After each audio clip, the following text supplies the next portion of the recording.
Olá, meninos da enfermagem. Então, pessoal, hoje começa a nossa primeira aula sobre enfermagem pediátrica, tá? E nós vamos trabalhar aqui alguns conceitos introdutórios sobre recém-nascido, tá? Sobre criança. Juntamente isso, a gente vai trabalhar alguns cuidados voltados para a criança também, tá bom? Tanto a criança quanto o recém-nascido e ver principalmente, gente, a situação de crescimento e desenvolvimento da criança, certo? Olha só, gente, o que seria recém-nascido? O que é RN, que a gente conhece? RN.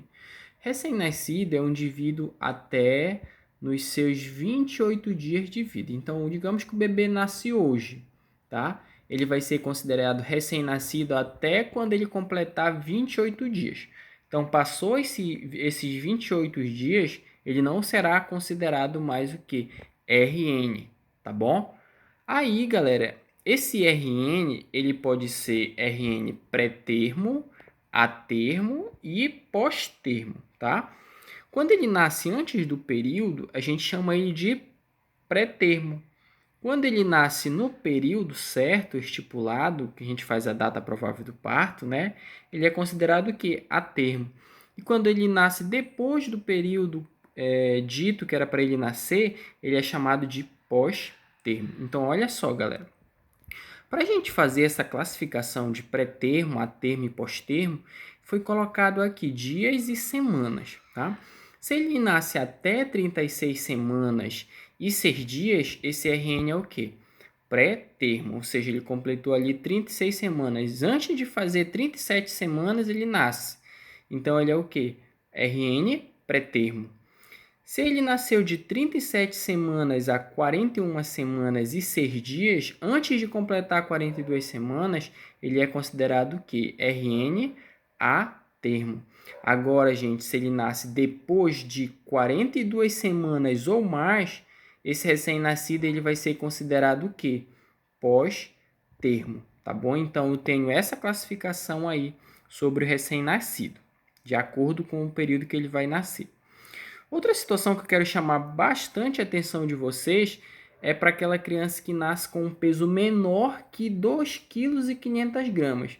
Ele é considerado um RN de baixo peso. Então, nasceu ali o bebê, foi pesado, ele teve um peso menor que 2,5 kg, ele vai ser considerado baixo peso, tá bom? E todo recém-nascido que tiver menor que 1.000 gramas, ou seja, menor que 1 quilo, e menor que 32 semanas, ele é considerado bebê de extremo riscos. Por quê? Os sistemas corporais dele, né, circulação, respiração, o funcionamento do organismo dele ainda vai se apresentar de forma fragilizada, tá? Então é por isso que eles são ditos extremo risco. Beleza? Quando ele nasce, gente, nós iremos aplicar nele uma escala, tá? O primeiro teste que o bebê que ele nasce, que a gente vai aplicar é chamado de um índice de Apgar. Então o bebê nasce, ele já é testado, tá? E essa testagem que a gente faz nele é a aplicação de um índice, tá? E esse índice a gente chama de índice de Apgar. Esse índice ele vai avaliar a frequência cardíaca do recém-nascido quando ele nasceu, tá? Ele vai avaliar o tônus muscular, vai avaliar o esforço respiratório dele, a irritabilidade reflexa e a cor. É uma escala, gente, que nós vamos aplicar quando ele nasce e quando ele faz 5 minutos de vida. Então, o índice de Apgar ele será aplicado no primeiro minuto de vida dele, quando ele acaba de nascer, e no quinto minuto de vida. Com 5 minutos depois que ele acaba de nascer, a gente aplica essa escala de novo. Então, só repetindo, essa escala avalia índice, tá? A frequência cardíaca, tônus muscular, esforço respiratório e irritabilidade reflexa. Essa escala, o bebê ele pode receber, tá, 0, 1 ou 2. Aí eu vou mostrar mais na frente uma tabela que apresenta bem de forma detalhada sobre as pontuações que se encontram nesta tabela, certo? Então é mais ou menos assim, galera. Olha, cor da pele. O bebê ele pode receber na cor da pele 0, 1 ou 2, tá? A frequência cardíaca ele pode receber 0 também, ele pode receber 1 ou ele pode receber 2.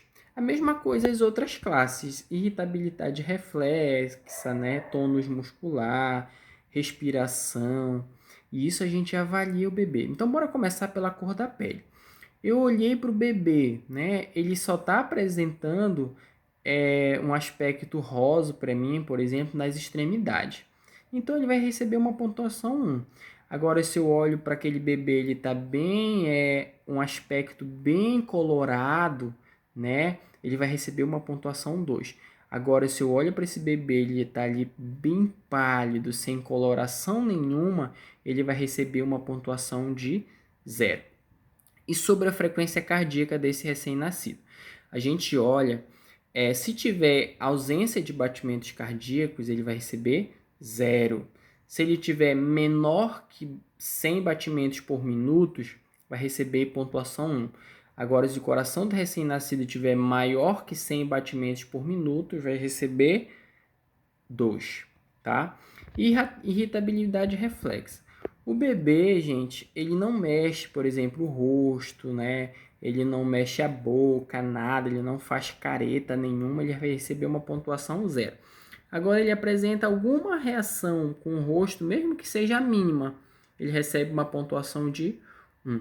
Agora, se o bebê já está espirrando, está fazendo careta, todas essas coisas, ele recebe pontuação de número 2. E o que seria esse tônus muscular, gente? Esse tônus muscular vai avaliar o quê? A flexão, né, dos membros superiores, de membros inferiores. Se ele recebe ali flácido total, ou seja, ele não movimenta nem o braço, ele vai receber pontuação 0. Agora, se ele tem alguma flexão em extremidades, ele vai receber pontuação de número 1. Agora, se ele apresenta boa movimentação, ele movimenta as pernas, movimenta os braços, ele vai receber pontuação de número 2, tá? E sobre a respiração, a mesma coisa. Se o bebê não está respirando, ele vai receber pontuação 0, porque está ausente a respiração. Se ele está respirando um pouquinho, mas com dificuldade, ele vai receber pontuação de número 1.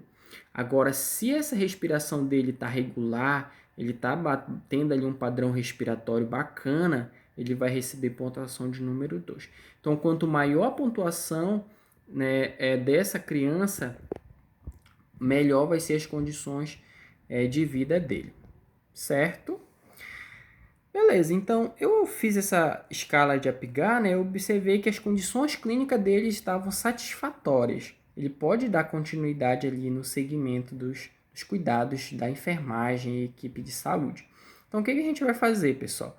Se ele está bem, né, a gente vai fazer o pinçamento e secção do cordão umbilical. Lembra que eu falei para vocês lá em saúde pública, a gente faz o pinçamento do cordão, a gente corta aquele cordão umbilical e clampeia. A gente administra vitamina K, ali relacionado à questão de hemorragias, tá? A gente faz profilaxia da oftalmia neonatal, tá? É prevenção de problemas ali oculares.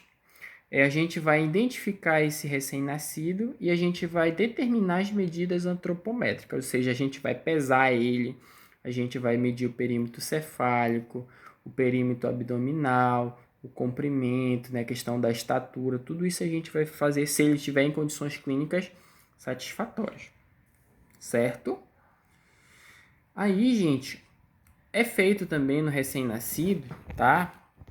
O teste do pezinho, né? Esse teste do pezinho, ele vai detectar 6 doenças.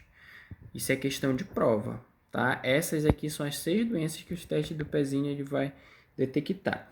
Como, por exemplo, a fenilcetonúria, o hipertiroidismo congênito, a fibrose cística, a hiperplasia adrenal, deficiência de biotinidase e outras doenças falciformes e outras imunoglobulopatias, tá? Então, essas são as doenças que o teste do pezinho vai detectar.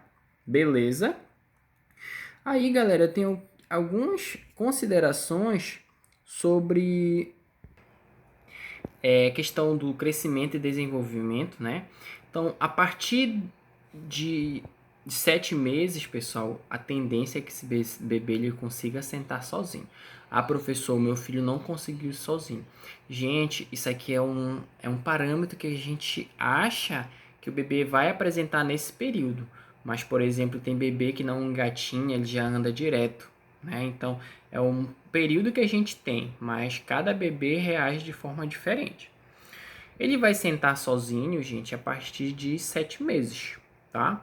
De 6 a 8 meses, ele começa a fazer reações estranhas, como apresentar, fazer careta, né? E começar a estranhar as pessoas. De 6 a 9 meses, ele vai começar a engatinhar. Tem alguns bebês que não engatinham, né? Eles já pulam para a fase ali do andado, tá?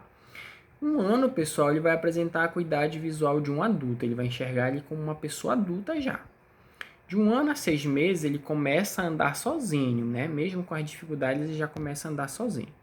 Em 1 ano e 6 meses, a 2 anos, ele começa a subir degraus, né? Aqueles degraus ali mais baixinhos, eles começam a fazer isso aí, tá? E a partir dos 6 anos, a criança ela passa a pensar com a lógica, por exemplo. 2 mais 2, 4. Mas por que dá 4? Então a criança começa a pensar aí com a lógica. A partir de 6 anos também ela tem maior memória e maior habilidade de linguagem, tá? A autoimagem se desenvolve, a criança vai começar a se admirar mais na frente do espelho, né? Ela vai começar a fazer essa avaliação. E ela começa também a aprender sobre constância de gêneros, né? Do masculino, do feminino. Então é importante que a gente, eu sempre falo que a gente precisa educar a criança até os 6 anos de idade, né? A partir dos 7 anos, ela já começa a mudar, aí já começa a ter mudanças de personalidade, né? Porque a criança já começa a se autoavaliar, né? Ela começa a ter principalmente a questão ali de desenvolvimento da autoimagem, né? Isso é muito importante, tá? A partir dos 7 anos, como eu falei, olha, já começa um julgamento de alto valor, né? O que eu tô fazendo? Será que eu faço isso? É certo essas situações que eu estou fazendo? Tá? Eles começam a traçar esse julgamento. Aumenta a influência dos conhecidos, eu coloquei aqui entre parênteses, tá? E diminui a influência dos pais. Ou seja, aqui está naquele período de escola, né? Conhece os amiguinhos. Então, nesse período aqui já vai ter um aumento da influência das pessoas próximas, né? Dos pares, e vai diminuir a influência dos pais. É por isso que a gente fala da construção ali da identidade da criança até os 6 anos, né? A gente precisa trabalhar a questão da educação muito nesse período. Aos 10 anos, acontecem algumas mudanças já relacionadas à puberdade, como, por exemplo, algumas características masculinas, algumas características femininas já começam a aparecer no corpo da pessoa, tá? E nesse período também, a partir de 10 anos, acontece um processo chamado de estirão de crescimento. O que seria esse estirão de crescimento? A pessoa ela cresce muito rápido. As meninas, em média, ali nos 11 anos e os meninos de 13 anos. Beleza? Falar também, gente, para vocês sobre o método canguru, né?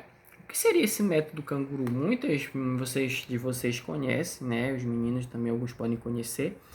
É um método, pessoal, onde a mãe adota a posição do canguru. Não só a mãe, mas o pai também, tá? E esse método ele tem vários benefícios, tá? A posição de canguru visa manter o recém-nascido em contato com a mãe ou pai de maneira pele a pele, na posição vertical junto ao peito do carregador. Pode-se utilizar algum pano ou lenço para auxiliar no suporte da criança. Então, esse método canguru, pessoal, nada mais é do que contato